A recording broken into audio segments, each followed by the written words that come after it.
What's up, everybody? Welcome to another Wisconsin morning. I'm your host, Johannesina, and I'm here with Doodlebob SquarePants, SpongeBob SquarePants' arch nemesis. Now Doodlebob SquarePants, SpongeBob SquarePants' arch nemesis. Tell the audience about yourself. Well, I'm just a guy, living maybe not my forte because I was created by SpongeBob SquarePants and then I did try to kill him a few times. But you know what? I don't regret it. I may have gotten erased at the end, but I came back. I'm better drawing now, and I'm happy. I'm just doing great. All right. Here's how this podcast works. We'll be discussing topics of all kind, whether social issues, our personal interests, or opinions. Then, in the middle, I'll bring up something regarding traditional medicine or practices to really give these underappreciated meds or procedures a bigger spotlight. As I'm a medical assistant of the Wisconsin Motorcycle Assembly. Give a round of applause. Just a disclaimer, if I bring up any opinion or topic that offends you, just know, one, I didn't and would never mean to offend you or the audience, and two, a lot of times when I'm bringing up a counter argument, it's just to keep the conversation going rather than put out my own opinions, because half the time it's not my own opinions, it's an opinion that I got from the internet. So that's just a disclaimer. And also, I just want to tell you, bringing opinions to the table, that's what I was put on this earth for, other than being a medical assistant, okay? Anyway, that's all. So, anything you want to start off with? I would like to say that the body image in this modern world, it's quite harmful to many people. You see, I'm a drawing. What do I know about body image? I can just be molded into whatever shape you want. But, from the people I've seen around me, I can really say that, well, let's start off with a section of body image, because body image is a big umbrella term. Let's start off with beauty standards. Now, beauty standards are, in my opinion, well, you can't really avoid them. They're just something that, it fits in this world. But some people tend to take them more seriously, and they're like, wow, you're ugly, but don't remember that we're not ugly. Beauty is, it's person to person. Subjective? Yes, it's subjective. Yeah, I saw a video on the YouTube where in the YouTube they said body image, I mean it'll change over the time, okay? So for one, we used to I'm talking women, so not we, but they used to wear, in the 1940s during World War II, they used to wear more broader shoulders, more, I guess you could say, worker, possibly masculine clothes. But then it went to having the curvy figure, and then in the 2000s, it was slim figure, and now it's curvy again. And so, just so you all know, it fluctuates, and it fluctuates a lot, okay? So, don't be dependent on beauty standards. That's so inspirational of you to say. Just imagine all the people out there who suffer from wanting to look a certain way. But you know what? We can't all look beautiful. Some of us have to be ugly too. That's just the way the world works. That's probably not the best way to say it, but you know what? I'm ugly and I'm proud. Now I want to tell you, I mean, if this is too personal for you, of course you don't have to contribute, but how do you think beauty standards, especially the modern day beauty standards, affected you? I would say that although I don't think about it as often as I do think about it often, but I don't think about it insanely often, which I'm proud of, but it's very annoying to think about whenever I do think about it. Because you can like catch yourself looking in the mirror going, oh, I hate this part of me, I hate this, the way I look. But you have to understand that like these are just features that we have to make like up a greater whole of us. Getting kind of philosophical here. Sorry about that. You're supposed to be philosophical here, so you're doing good. But these are all features that we have. I mean, if there's no such. I mean, in my opinion, there's no such thing as being ugly. I mean, it's kind of like it's just you. You're not ugly. Your features aren't ugly. It's just you. That's just something that makes up you. You know, I've actually heard of this term called body neutrality, which is kind of like it's like a twist on body positivity where you you think of your body parts and you're like, I'm so glad that I have them so that they can carry out their function. And I want to say that I kind of do agree with like its beliefs or whatever, but I can also see how body positivity can be a good thing because like body neutrality, it's like it's not for everyone, but then some people might need to love themselves a little more to understand like this is me. So body positivity might be more for them. It's completely based on what you think. And yeah. Now, I want to ask, because I'm not really caught up in this modern world. I'm 45 years old, but on the internet or Instagram or whatever you use, what do you think is the modern day body standard? Like what do people consider to be beautiful? Yeah, you can, yeah, except, like, are they still into, like, curvy, or are they into really slim, or are they into, like, a certain fashion, anything like that? I would say that I don't know if this is a universal thought, but I feel like this like comparing to previous years, eras, decades, whatever, but I feel like the body image now has opened up a lot more and we are more like accepting of people of different who look like different from we were accepting of people who look different, I guess. And that's all a part of being human. But I think like the most popular, the most attractive type of body I see people having are like more curvaceous these days. Um, and that is bound to change one day. This isn't set in stone. I mean, just think like 20 years ago, as Johannes Sina brought up, straight body types, very slim, were popular. And that was just like, that was not that long ago.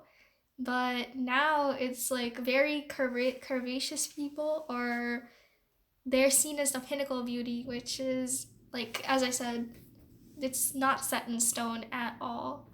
Okay. Yeah. Also, for us, older generational people, can you further describe what body positivity is compared to body neutrality? Is it basically just one is neutral, one is positive, or is there more? I would say that's basically like that's the basis of it, but body positivity is more like I'm so glad that like it's like loving yourself for how the way that you look, which is I feel like it's a positive way to look at as the name is. It's a positive way to look at yourself. But at some point I feel like it becomes toxic because it enables you to I guess kind of like let go like and allow yourself to worsen in health. But body neutrality is like, I'm glad that my body is working in a certain way and just kind of viewing it in a way that, like, this body is useful to me and I need to use it well. And please correct me if I'm wrong, if I'm stating anything incorrectly. Yes, comment section. Do your comment sectioning. Please call me out. I don't want to be repeating wrong stuff my entire life. You know, I mean, at the same time, I think what you were I think what you were trying to bring up when you were talking about how people's health are worsened is like, I think a major, although body positivity, a major staple of it is to be positive about every type of body. I think you were seeing the part which kind of became the, if I could say, the cover of body image, at least in a lot of internet videos I've seen, was where they glorified obesity. Was that? Yeah, that's what I wanted to bring up.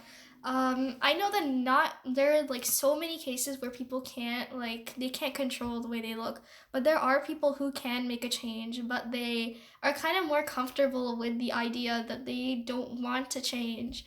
And that's kind of the toxic side of body positivity. Not everything is going to be perfect about it, but there this has become, I feel like, a larger and larger issue. I see. And for, do you think in body neutrality, is that sort of the belief that even though my body's like this, I can still change it to become better, or is it more like you stay the way you are, but it's like an acceptance of yourself? Like, is it trying to counter the glorification of obesity, or is it just another belief that's separate from the effects of body positivity? Personally, I have to educate myself more on body neutrality, but I believe that it's to, I guess, as you were saying, counter the glorification of obesity. Like as a way to say, oh, like my body is my, it's like, it's my temple, as people say. um, and I need to take care of it. I need to just like I like it's like being neutral towards your body, not being too overly happy with it, not being too overly, I mean, you need to be happy with your body, of course, like, but not being too overly like acceptive of things that are in your control, and not being too hard on yourself for things that are out of your control. Right, right. Okay. I mean, that sounds like a really good ideology to have. So, do you think, from what you know, I know you might be a little new to this topic as well, like you've said, but do you think there's any downsides to body neutrality that you see now? Personally, I feel like body neutrality isn't talked about enough, but whenever, like, me personally, I feel like there are downsides to it too, because someone might be like, they might not be fit for um believing in body neutrality. They might be more fit for like believing in their own body positivity. These are all just ideas that we can use to like just be happy with ourselves, because body image is, I mean, at the end of the day, we are all just machines in this world who work. You ever think about that? Like, we're just humans. Like, what is up with like the putting each other down when we're all just humans? You know what I mean? Like, I know that sounds kind of like corny, but why aren't we all like helping each other? I'm sorry, I know that sounds like, as I said, corny. I mean, I guess I can see what you're saying, that like humans are always thought of as social creatures, and then, well, if we're so social, then why do we have to? Wouldn't we want to please other people if we're so social? Why would we have to put down other people? Exactly. Like, as much as I don't want to say, why can't we all just sing in a circle and be happy? I'm sure there would be other problems with that too, though. Yeah. Uh, I mean, it's like a balance that you have to strike. You know, like if you're too sad, well, obviously it's not going to lead to good things. But if you're too stable, I guess, then you need problems in order to progress yourself and to grow as a person. But then again, why do we need to progress ourselves and grow as a people? Well, I guess that's our own evolution, right? So, but then again, couldn't we just go with the flow with evolution? Why do we need to work on ourselves? Okay. Now we spiraled down to a different conversation. Okay. this humans are complicated. Let's just say that. There are things that we need to do. There are things in society that we need to do to make sure that we're all happy. Yeah. And not everyone is gonna be happy, but I guess that's just the way the world works, and we have to live with it. Yeah. If you don't mind, can I go to our major topic of the day? Go ahead. All right, guys, it's medicine time. Today I want to talk about meditation, which isn't a medicine, it's a practice, but whatever. Now, whether you heard from a therapist or online or wherever, you might have heard of the word meditation, or you might have seen it in TV, whenever they have an Indian character, they want to prove they're Indian, right? So you have to do this, whatever. Oh, you. And for those of you who don't know, meditation is simply described as mindfulness. Its origins were from the East, so like India. It's not necessarily something where you have to sit down, lotus style, and smile absently. And you don't need like flowers everywhere, right? There's so much more ways to go about meditation. And so the real question is, how do you do this mindfulness? Well, in the Western world, this is going to be a long paragraph. Okay, in the Western world, mantra meditation is pretty popular, which is you're saying some positive reinforcements or whatnot to yourself. Maybe you had a bad day, and so in order to not bring yourself down, you want to remind yourself that you still have potential. Then there's pranayama plus meditation, which is more of an Eastern influence where you're mindful of your breathing. That's usually to, I guess, better your soul, respiratory system in a sense, and all that. It's more body oriented than mind oriented. Well, it's still mind oriented, but you know what I mean. And then there's the meditation that people would think of when like you're thinking of monks and gurus, where you focus on the middle of your forehead and try to empty your mind so it's absolutely nothing. Just clear your mind of outside influences or any influences at all. It's kind of a way to embrace how people think they're so important with all the important things we do, when in the grand span of it all we're just tiny specks. And by the way, when I say this, I'm not saying that all monks and gurus and all people who do it for religious or spiritual reasons are doing it for this exact purpose, but that's usually the mindset that I've seen been adopted by them. Now there's a bunch more meditation types where like you keep your eyes open and concentrate on an object, or one where you have your eyes closed and concentrate on a mental image, and usually that's like some sort of thing you're vying for. And then there's also there's also other kinds where they have different goals. So not only that, different meditation practices have different goals. Okay, so for some of them, the goal is to try to think less, like a stress reliever, to lower your own self and embrace that you're a part of nature. For some, it's problem solving. Meditation gives you some time to think about your own problems, whether emotional, mental, or sometimes even physical. By the way, have you ever heard? I think it happened. I'm not sure where it happened, but basically, there were a bunch of monks that were going to be executed through fire, and so before they went, they started meditating, and when they were lit up on fire, you would expect them to like move or something, but they just stood still. I don't know. That was I think it was real, but I need to double check that. But yeah, that's really interesting how your own mind is able to control yourself. And then the last one is like, for some it's to tune out the hustle and bustle of life and be kind to yourself.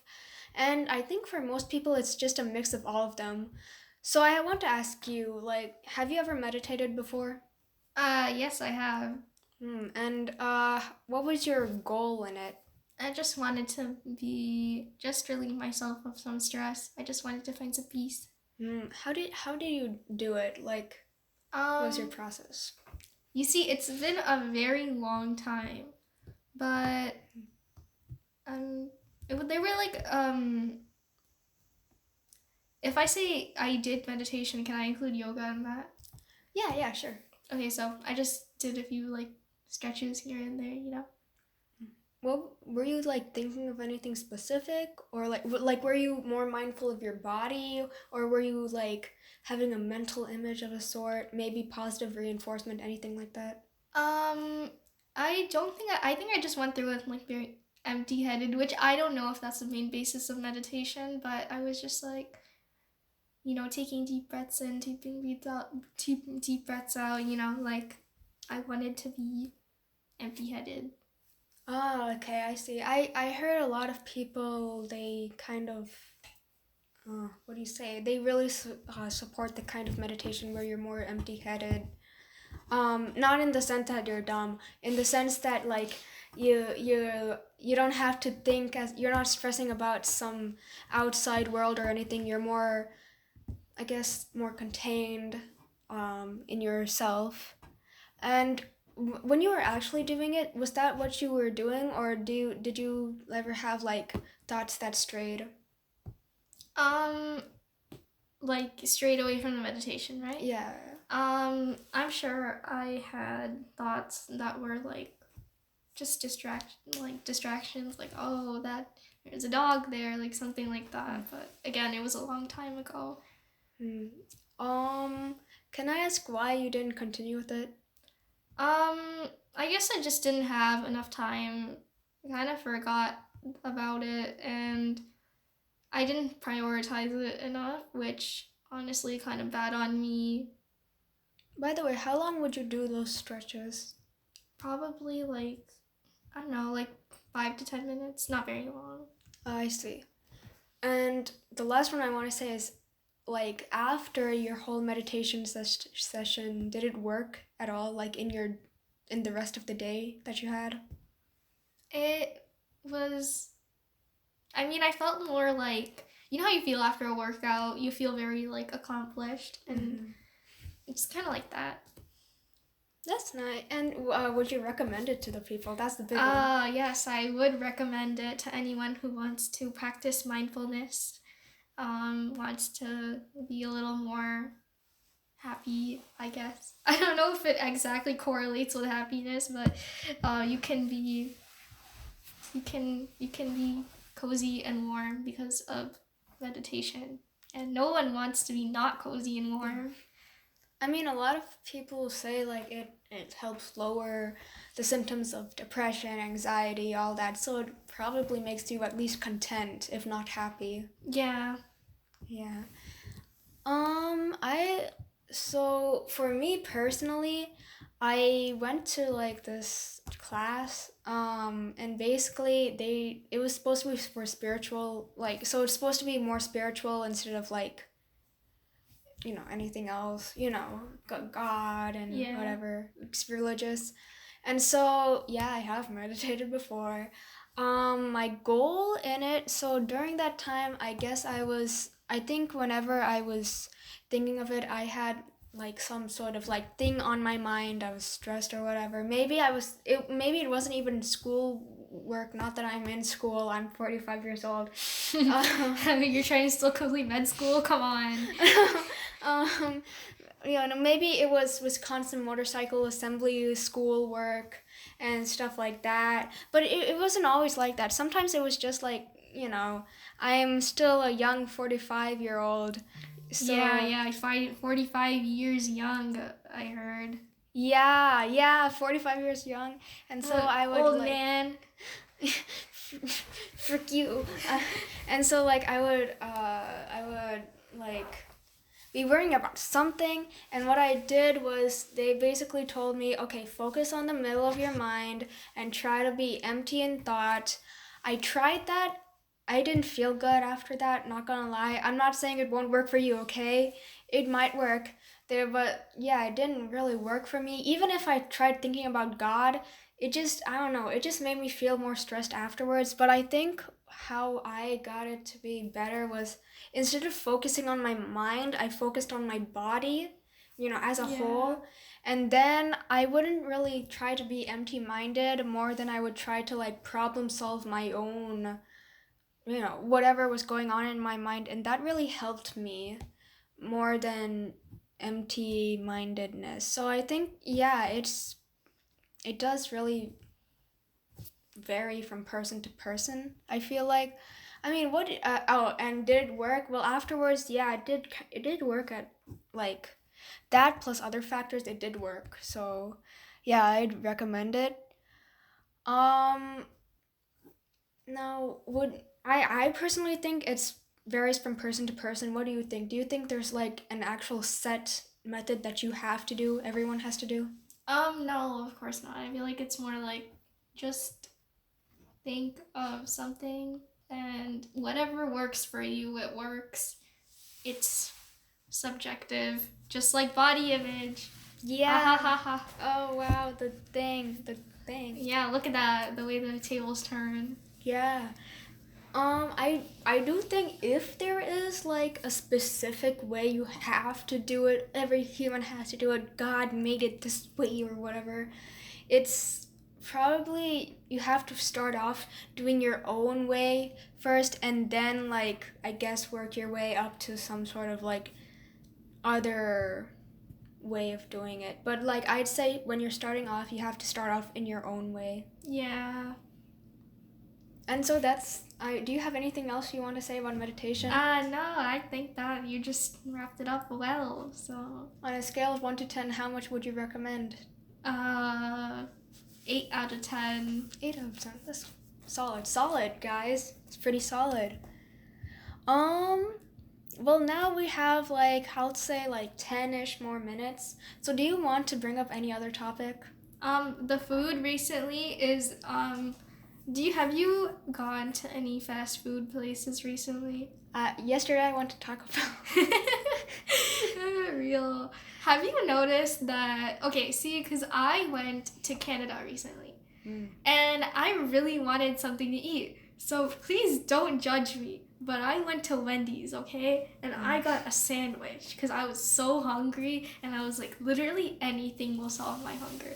And of course, I was traveling, so I didn't have any food of my own. So I had to get fast food or something from a restaurant. And one thing I noticed was the food in Canada was much better quality than it was anything in America. Really? Yes. Maybe that's just a point that, maybe it's just me that thinks that, but that's just something that I think I've noticed. I think, I mean, I've seen a lot of documentaries about this food stuff. And they're always bringing up America, okay? And I think they have good reason. We do have pretty high obesity rates for our country. And, well, I think we do. We're capitalist, which although capitalism has its benefits, we also, the corporations, from what I feel, the corporations, they're not always for our best interest. They're not for the people. Yeah. They're for the corporations. They're for themselves, yeah. Yeah. We live in a selfish world. And you know what? In my opinion, I wish there's a little undo button. We could reverse everything and we can go back to being primal animals and hunt for our foods ourselves. Yeah. Sorry. No, it's like that's a great idea. That's what the corporations should sell. Like go back to monkey or whatever. Yeah, literally. That well. I mean, have you traveled anywhere recently? I went like traveled outside the state of Wyoming. Yes. Oh, I went to Texas. Have you traveled anywhere outside the states? Outside the states, like last December, I went to,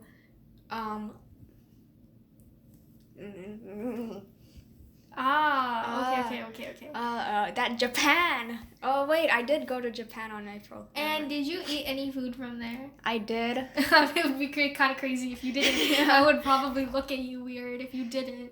But how would, in comparison to American food, as in the one, not necessarily like you know how there are fast food chains all across the world based on American McDonald's and Japanese McDonald's, which one is better? I didn't go to Japanese McDonald's, but I went to Indian McDonald's, because I have a lot of respect for the country, not because I am Indian. Yeah, totally. And let me say, the menu items there, they have so much more variety. It's so much more spicier. It's just all around better than American. That's what I'm saying.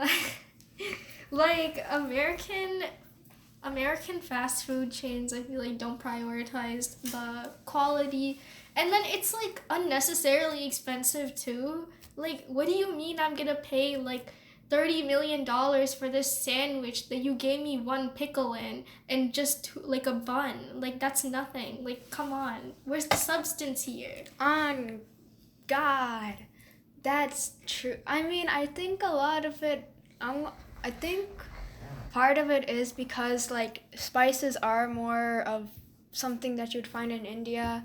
And then for Japanese McDonald's, actually, yeah, now that I think about it, well, I guess they have some melon flavored stuff, but, like, otherwise yeah. I think a part of it has to do with what's available in the state, but the other one, or the country, but the other one is, yeah, I do think, since America has a bad rep, there has to be some reason, right, for the bad rep we have, especially for our food. I feel like we've made fast food too easily accessible for the people.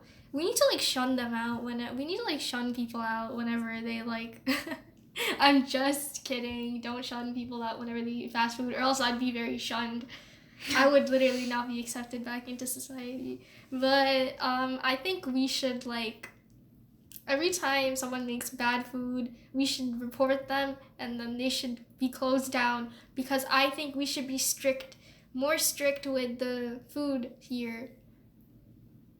But then again, that really I feel like, will that benefit anyone? Because then if you can't get easily accessible food, where are you going to get food? America is complicated. We're humans. We're complicated. America is complicated. Yeah, I think there's, like, a lot of this sort of chain of bad health. Like, for people who might be, like, they don't have as well-paying jobs, McDonald's is really cheap, it's accessible, you can just get it anywhere, and so that's what they do. They feed themselves McDonald's, they feed their family McDonald's, that's what they rely on. If not McDonald's, frozen food from the supermarket, all that cheap stuff. But in turn, it will probably increase obesity, maybe high blood pressure, cardiac disease, stuff like that. And then in turn, then you have to go, if it gets bad to that point, then you have to go to the hospital. There'll be more money. And in America, we don't have the best healthcare system. So that's going to cost even more money. And it's just a real bad. But if we went to, like, organic food or whatever, that's also going to cost a lot of money for our day-to-day. So it's just, we really trapped ourselves. Yeah, I was going to say, there really is no way to win here. Maybe we should just make clean foods more easily accessible to the people. But you know what? That's not going to happen. Maybe I'm negative Nancy over here, but that's not going to happen. And we need to change the world, overthrow the government and everything, guys. Yes. That's a joke. That was a joke. Oh, that's a joke? Okay. Oh. I was getting ready with my battalion or whatever. We're literally. That was a joke, guys. That was a J-O-K-E. Jock. We're so funny. Anyway, I'm gonna say something controversial. Yes, go ahead. I think that American food and Japanese food are on the same level, and every other country I went to, the food is it's on the same level. I'm not gonna lie. It really depends on the dish. But yeah, I don't know if I'm just like not opinionated at all when it comes to food. But like I don't know. I just kind of go with the flow. Whatever food is there, I eat it. Is as in like you're talking about cuisine or like No, like food that's like well, except the McDonald's. The McDonald's part I do have opinions on based on the country, but like for stuff like okay, I think I know what you're talking about. Like yeah. Food from Japan and food from America are like the same. Yeah, I mean in quality because I'm not a quality person. Okay. I would say my only experience with food outside of America was Canada a little while ago, so I don't really know any other place. What's your favorite food? In the world, pizza. Yeah, I was gonna say my go-to is pizza too. Call me basic, but it's gonna hit every time. Yeah. Pizza and chips. Oh my gosh. Yesterday I was actually taking a test and I ate chips. That's my story. That's it. My very eventful life, obviously. Life of Doodlebob. I think that's it for today, isn't it? Good night, Wisconsiners, and let's see you in the next morning. Bye-bye. Bye-bye.